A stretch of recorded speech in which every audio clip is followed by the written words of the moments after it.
Today I'm going to be reviewing one of my multiplayer games. So this was a fun game, hope you enjoy. So I played this mode, we played that mode. Pretty normal opening. As you see, he's got way less time than me.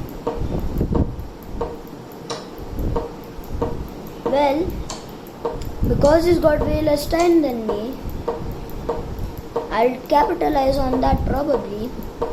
And yes, he's only got 4 seconds at this point and he's lost. He actually lost that game because of time and not by checkmate. Since we got 2 seconds added, if you were paying attention to the time clock, I could see it was only 0.000 seconds, but he made a move on the last millisecond, so he got 2 seconds. That's on chess.com. One of my multipliers.